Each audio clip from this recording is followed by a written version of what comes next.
The concept of self-management in Scrum is pivotal to its success. I could summarize this video into one sentence. Self-management within a Scrum team means that they decide who does what, when, and how.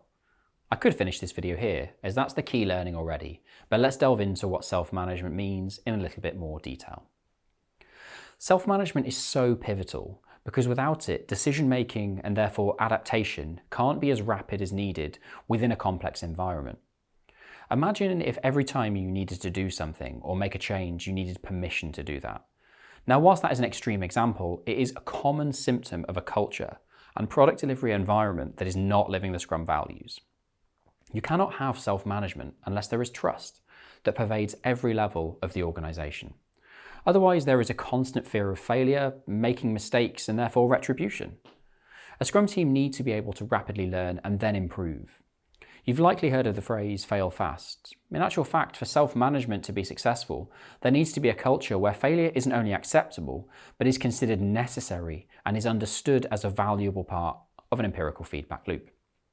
Self-management is impacted by many things within a Scrum team. I've already mentioned the values, supporting culture and therefore trust, but it is also impacted by things such as hierarchy, skill set, and transparency, specifically the understanding of what is required to move the product towards value. Let's dig into each of these and consider how it impacts self-management. As we review each of them, remember that it is the accountability of the Scrum Master to coach the team on self-management. With each, consider how hard this must be to achieve.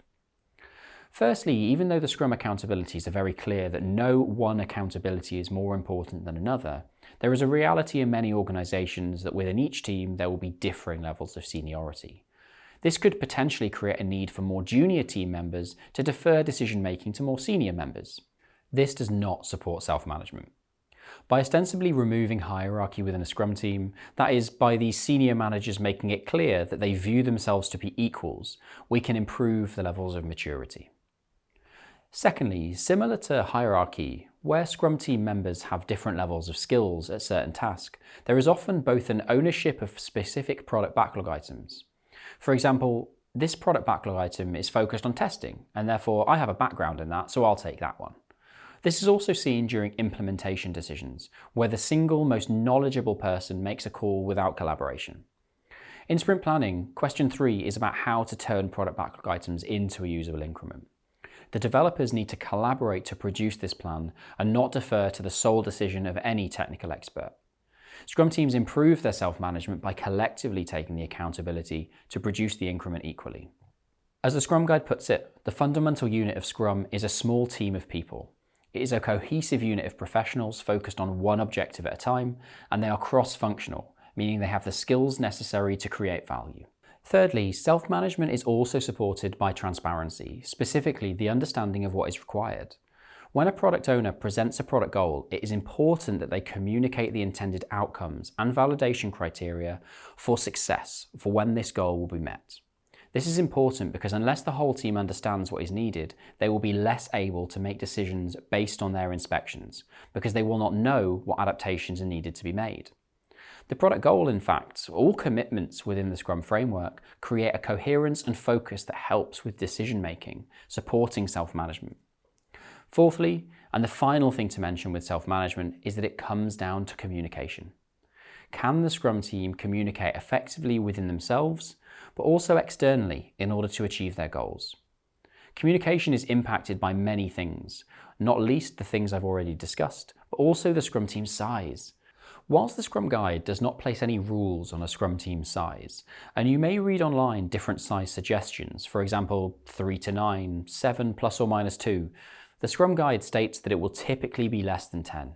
This is because a smaller size enables them to remain nimble, i.e. adaptable, but also large enough to complete significant work. Smaller teams communicate more easily, and that enables self-management to flourish. If you have a large Scrum team of 15 or 20, can you honestly say that everyone knows what everyone is progressing around one sprint goal? I highly doubt it. Scrum teams and small teams create cohesion and clear lines of communication.